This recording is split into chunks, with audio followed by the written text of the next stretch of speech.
Have you ever closed your laptop at 6 p.m. and you tell yourself, "Hi, finally, tapos na ang trabaho ko for today." And you even do that satisfying laptop close move. But somehow, at 9 p.m., you're still mentally replying to emails. Naka-lag out ka na ba talaga? O naka-lag out lang yung laptop mo? Alam mo yung feeling na tapos na ang trabaho mo for the day? Naka-close na lahat ng tabs and naka-shutdown na ang laptop. You're eating dinner, but you're still thinking about tomorrow's presentation. You're watching Netflix, but your brain is still replaying that awkward meeting from earlier. You're lying in bed, but your mind suddenly remembers, "Ay, hindi ko pa pala nasagot yung message ni boss." And just like that, physically, yes, nasa bahay ka. Pero mentally, nasa opisina ka pa rin. And if that sounds familiar, don't worry, you're not alone. In fact, many people today don't struggle with working long hours. They struggle with never truly stopping. At doon natin ma-realize, minsan hindi pala sapat na i-close natin ang laptop. Kailangan din nating matutunang i-close ang mga tabs sa isip natin. At kung nakarelate ka, grab your coffee, your tea, or whatever helps you unwind. Today's episode is definitely for you. Welcome to Paano Kaya Podcast, where we explore practical questions about work, life, learning, and of course, personal growth. I'm your host, Caroline Cruz, a learning and development specialist and registered psychometrician. And today we're asking a question that many of us probably need to hear. How do you clock out to give your brain time to rest? Or paano kaya tayo mag-clock out para mabigyan ng pagkakataon ang utak nating magpahinga? May tanong ako sa'yo. Kailan mo huling naramdaman na talagang nakapagpahinga ka? Hindi yung nakatulog ka lang ha? Hindi rin yung nanonood ka lang ng Netflix habang hawak mo pa rin yung cellphone mo. At lalong hindi yung nakalive ka, pero sumasagot ka pa rin ng emails at chats. I mean, talagang nagpahinga. Kasi sa totoo lang, parang naging normal na sa atin ang pagiging pagod. Yung tipong kapag may nagtanong ng, "Kamusta ka?" Ang sagot natin madalas, busy, pagod, stress, loaded, and parang minsan nga badge of honor pa siya. Parang achievement. Pero totoo ba yun? O baka naman matagal na tayong kulang sa pahinga at hindi lang natin napapansin? Kasi let's be honest, sa panahon ngayon, hindi na natatapos ang trabaho kapag natapos ang office hours. Work follows us everywhere. Nasa cellphone, nasa notifications, nasa group chats, at minsan nga pati sa panaginip natin. So whether you're a manager, a remote worker, a freelancer, or an employee, many of us live in a culture where being constantly available has become normal. Just because work can follow us everywhere doesn't mean our brains were designed for that. And that's what we'll unpack today. Before we dive into today's conversation, I want to introduce someone who's joining me for this episode. I'm really happy to have with me my colleague and of course fellow learning and development specialist, Nikki Perez. Hi Nikki, welcome to Paano Kaya Podcast. Hi everyone! Hi mga ka-listeners! Wala ba kayong mga kamay dyan? So thank you for having me. No? So again, I am Nikki Angela Perez. I'm currently working in learning and development, and before moving into this space, I also had the opportunity to work in human resources. And I think that's one of the reasons bakit sobrang close sa puso ko yung topic natin today. Sobrang dinamdam ko yung topic. Grabe, parang feeling ko relate ka nga dito eh. Malapit na nga eh. So, because throughout the years, I had the chance to work with employees from different backgrounds and roles. Nakikita mo kasi yung dedication nila sa trabaho, yung drive nila to perform well, pero nakikita mo rin yung struggles nila. Grabe naman. Siyempre, especially kapag when it comes to managing stress, workload, and finding time to recharge. And to be honest, hindi rin naman ako exempted. Lahat naman ata tayo hindi exempted. Naman, yes. So, may mga pagkakataon din na feeling ko tapos na yung trabaho ko for the day, pero yung utak ko hindi pa rin marunong umuwi. Naiiwan siya sa office. Naiiwan sa office. Mamaya babalikan ko siya. So excited ako magkaroon ng conversation about this talaga. Not just as someone from L&D, but also someone who continuously learns how to create healthier boundaries between work and life. And honestly, habang pinapakinggan kita kanina, parang naiisip ko agad, ay, grabe, parang nakaka-relate ako doon. Nakaka-relate ka ba? Ako rin ata yun. Alam mo kasi yung feeling na tapos na yung trabaho mo. Pero yung meron ka pa rin sa utak mo na imaginary meeting, di ba? Kahit naka-turn off na yung Teams, pero active pa rin yung conversation sa isip mo. And I think many people can relate to that. And I think that's exactly why this conversation matters, Nikki. Kasi we know how to start our day, pero hindi natin alam kung paano tatapusin ito mentally. Alam mo, Nikki, kanina habang nagsasalita ka, may naisip akong tanong eh. Feeling ko kasi, ginagamit natin yung term na clock out all the time. Pero baka iba-iba tayo ng understanding. Kapag ba sinabi nating clock out, Nikki, ano ba talagang ibig sabihin nun? Good question. Yeah. Thank you for that wonderful question. Ay, charot. Usually kasi kapag sinabi natin clock out, iniisip natin tapos na talaga yung shift, di ba? Nag-time out ka na, nag-log out ka na, umalis ka na sa office. Tapos na, end of the day. Yes. Ah? Pero habang tumatagal, nare-realize ko na hindi pala ganun kasimple.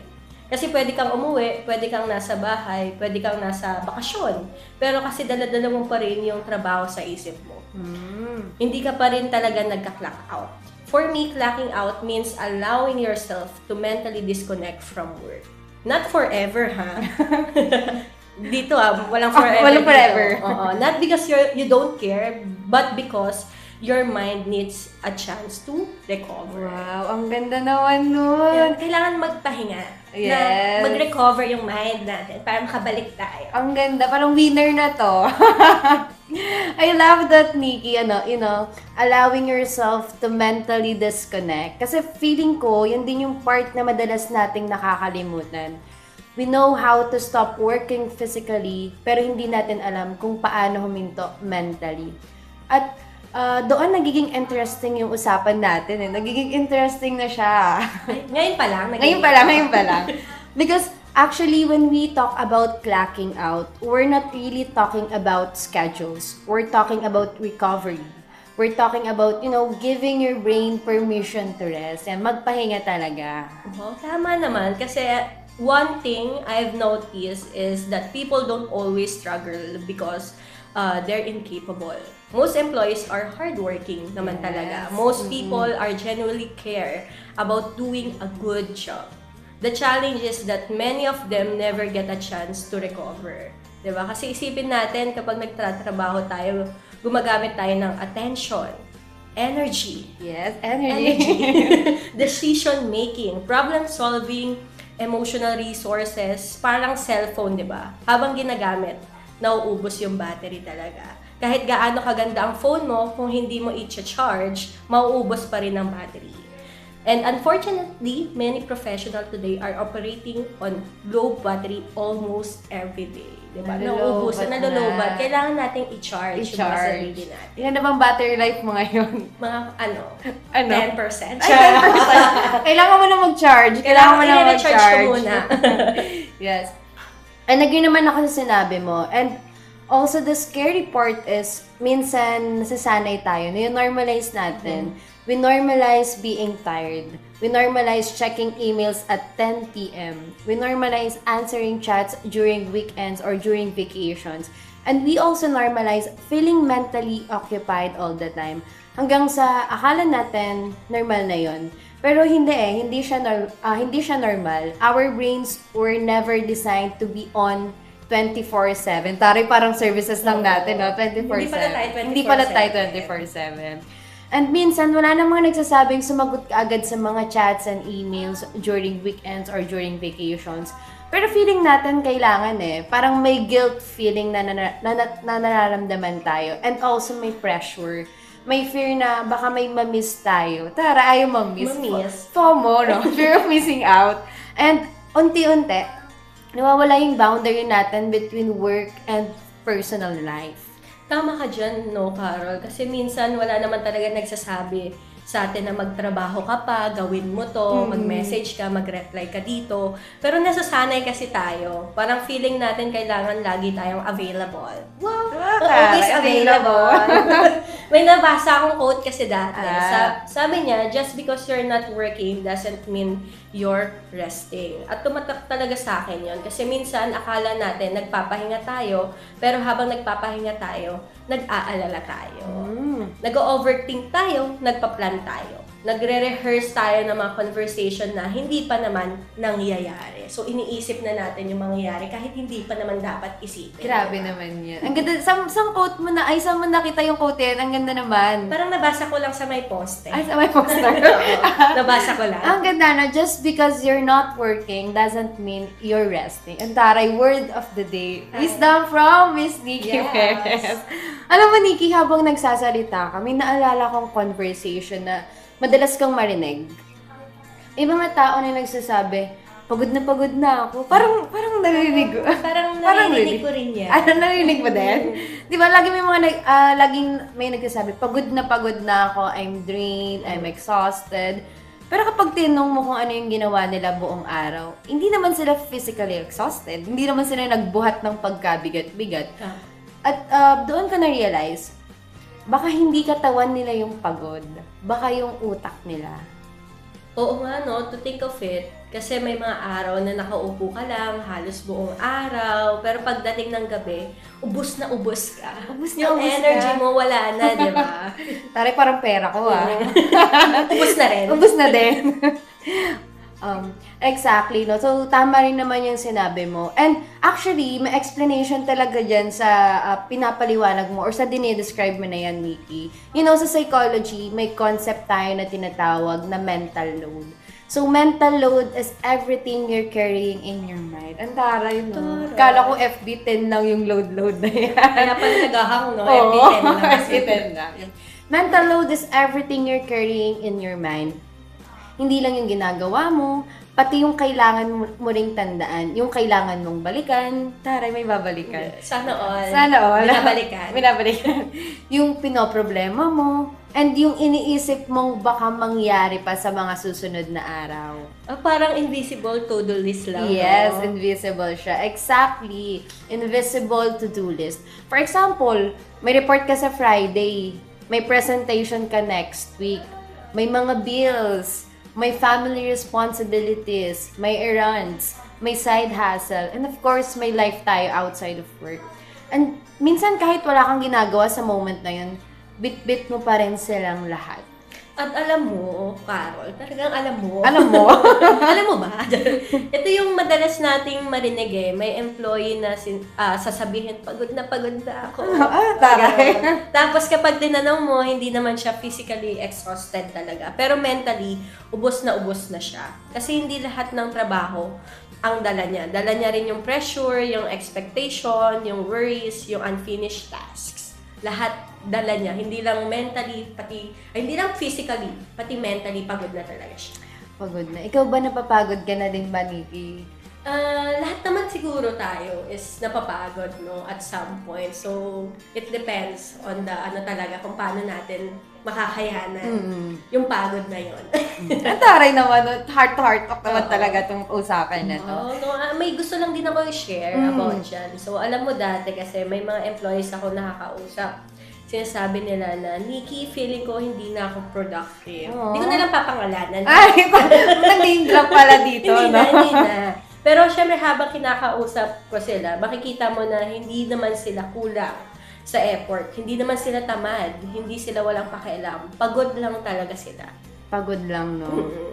And I think that's worth repeating. Hindi ka laging kulang sa sipag. Baka kulang ka lang sa pahinga. Yes, and that's something I wish more people to understood. Not every productivity problem is a productivity problem. Sometimes it's a recovery problem. Wow naman. Grabe yung mga words of wisdom na nakukuha natin kay Miss Nikki. Nakuha ko lang sa post. Na-post na lang din. No? Can we repeat that, Nikki? Not every productivity problem is a productivity problem. Sometimes, it's a recovery problem. Minsan, hindi productivity problem ang meron tayo. recovery problem. And I think that's something our listeners need to hear today. Alam mo, Nikki, habang pinag-uusapan natin to, feeling ko may mga listeners tayong nakikinig ngayon habang nasa biyahe. May iba na baka naglalakad lang kung saan-saan. May iba na baka nagwo-workout pa dyan, taray, no? Yung listeners natin. Oo, nag-workout, mga listeners. no? May iba naman na baka nagpapahinga lang after a long and tiring day. At gusto kong mag-pause tayo sandali. Hindi para mag-isip ng trabaho, kundi para mag-check-in sa sarili natin. So, listeners, I have a question. Kapag tapos na ba ang shift mo, tapos na rin ba talaga ang trabaho mo? O nagpapatuloy lang ito sa isip mo? Kailan yung huling beses na naramdaman mong mentally rested ka? Hindi distracted, hindi scrolling, at hindi multitasking. Talagang rested. Alam mo, Nikki, may isang bagay na gusto akong i-challenge sa mga listeners natin eh. Feeling ko kasi marami sa atin ang tinitignan ang rest as a reward. Di ba? Parang, ay, okay, marami akong ginagawa today, productive ako today, pwede na akong mag-rest. Parang kapag natapos ko to, magpapahinga ako. Kapag okay na yung lahat, saka na ako magre-relax. Yung tipong, kapag wala na akong delays or kapag wala na akong backlog, saka lang ako magpapahinga. Pero ang pinaka-problema is, parang walang katapusan yung listahan ng kailangan nating gawin. Yung listahan hanggang EDSA. Hanggang EDSA. So, exactly, no, Carol? At ang ending, laging postpone yung pahinga natin. Kasi laging may susunod na task, may susunod na project, may susunod na concern. And before you know it, months have passed. Ilang buwan na ang lumipas, pagod ka pa rin, Hindi no? ka pa rin nagpahinga, Yeah, no? tama, hindi ka pa rin, pagod ka na, pero hindi ka pa rin nagpapahinga. At dito siguro gusto kong i-share yung isang insight mula sa learning and development. Hindi nangyayari ang growth habang nagtatrabaho lang tayo. Nangyayari rin ito habang nagpapahinga tayo. Because during periods of recovery, our brains process information. Kaya minsan, yung solution sa problemang iniisip mo buong araw, lumalabas habang naliligo ka. Naliligo talaga. Naliligo. Oy, madalas to Oo, nangyayari. no, para ma-refresh. Oo, minsan nga pagkasubok, ay, ayun pala yung sagot sa problema. Totoo naman. O kaya habang naglalakad, habang nagpapahinga, habang nanonood ng movies, dun mo nare-realize, ayun pala yung sagot. Tapos nanood na lang sila. Nanood na lang. Parang ano siya, no, yung gamit na kapag hindi mo hinahanap, lumalabas. Pero pag hinahanap mo, hindi mo makita, no? Parang ganun yung concept na sinasabi mo. Ang taray, no? Parang ano nga may mga moments din talaga na kapag pinipilit mo, walang lumalabas ng solution sa utak mo. Alam mo, pigang-piga ka na, andayo mo ng brainstorming na ginawa, pero wala pa din eh. Pero kapag nag-step away ka sandali, parang biglang may liwanag eh. Parang, ay, hindi. Ibang liwanag. Hindi, yung bigla kang may clarity. Liwanag ng pag-iisip na, ay, okay, ito pala yung dapat kong gawin. And speaking of clarity, Nikki, can you give us a clarity kung paano nga ba tayo dapat mag-clock out mentally? Let's talk about things people can actually start doing this week, hindi next week, hindi next month, at of course, hindi din next year, no? Yung this week lang talaga. Okay, sige. Siguro magbibigay ako ng mga tips. Wow. Yes. So, itong tips kasi, it depends on people kung ano yung mas comfortable sila, ano yung mas effective sa kanila. So, siguro, first tip is, before I end my workday kasi, I take a few minutes to review what happened. So, iniisip ko ano ba yung mga natapos, ano yung mga kailangan kong balikan bukas, ano yung pwede nang i-let go for today. Ngayon lang ha, for today lang. Kasi kapag hindi ko ginawa yun, feeling ko dinadala ko lahat hanggang gabi. Taray, no? And, Nikki, maisingit lang, no? Psychologically, I think this works because our brains like closure. Taray, hindi lang tayo may gusto ng closure, Gusto pati rin ang ng utak natin.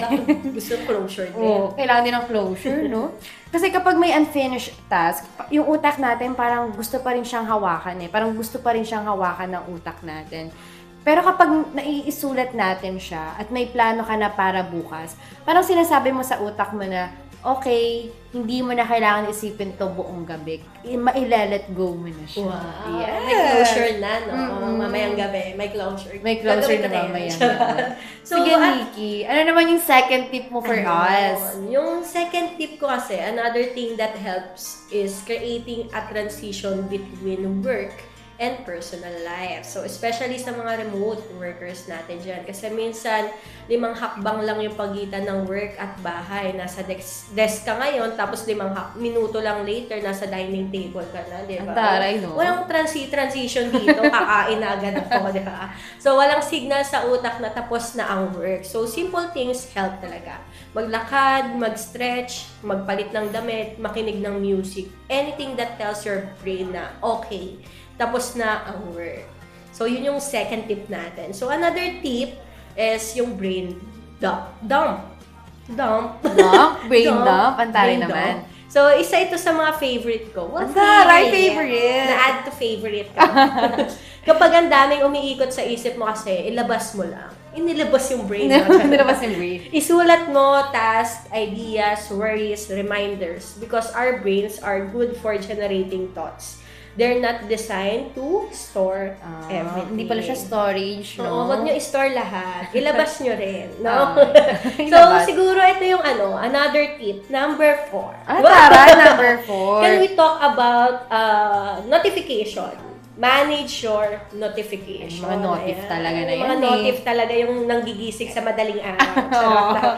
Because honestly, minsan sila talaga yung dahilan, di ba? Kung bakit hindi tayo makapag-disconnect. Parang may superpower ang notification na sirain ang peace natin. Ang taray. Superpower yan, no? Kaya turn off ko na yung notification. Oh, guys, turn off your notifications. Syempre kapag mga lang, no, weekend. Pag parang- weekend. Tsaka pag tapos na yung work, Okay, diba? sige. So, hindi naman ibig sabihin na kailangan mong i-ignore lahat. Ayan na, hindi i-ignore lahat. Mamaya sabihin nyo sa tip po kasi ni Nikki Hindi hindi kailangan i-ignore lahat. Pero maging intentional, hindi lahat urgent.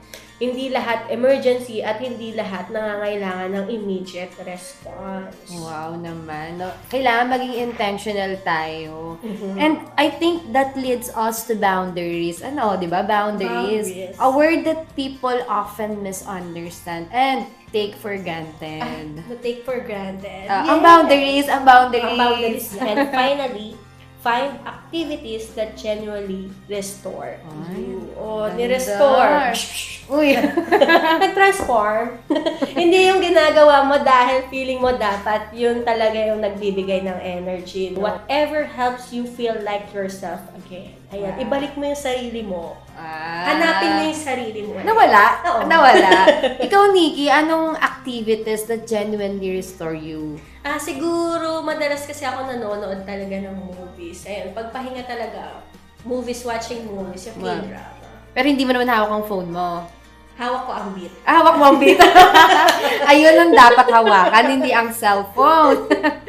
And to add one final tip to your list, mag-aambag lang ako, Nikki. Ayan. Buti naman. Oh, ay, sorry. hindi lang dapat yung task ang pinoprotect natin or yung mga deadlines ang pinoprotect natin. Dapat we should also protect our sleep. Ayan, listeners, protect Tulog-tulog your na. sleep. Magtutulog. Kung sa akin pa talaga nang galing, no? It's actually one of the most powerful recovery tools na available and free. And alam mo ba, Nikki, I think most people already know that they need this. Feeling ko alam naman na nila yan eh. Hindi na natin kailangan sabihin, no? Kasi actually, hindi naman na bago yung idea na to rest, to sleep, to have an activity, di ba? Alam naman natin na kailangan talaga natin yung pahinga. Alam din natin na hindi healthy yung lagi tayong pagod. And alam natin na hindi sustainable yung pagiging always on or always available mo.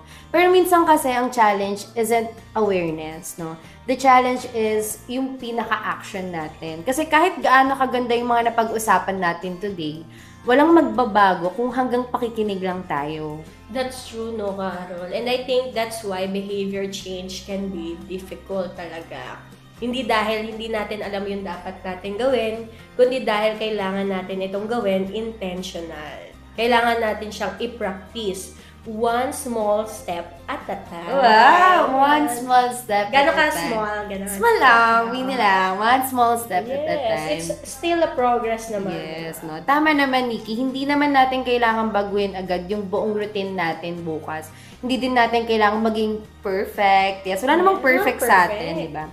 Sometimes one small action is enough to start creating a healthier relationship with work and rest. And I think that's exactly why we have this segment. Because here on Paano Kaya Podcast, we don't just want to talk about ideas. We want to try them. We want to experience them. And we want to see what happens when we apply them in real life. That's why learning how to clock out is very important.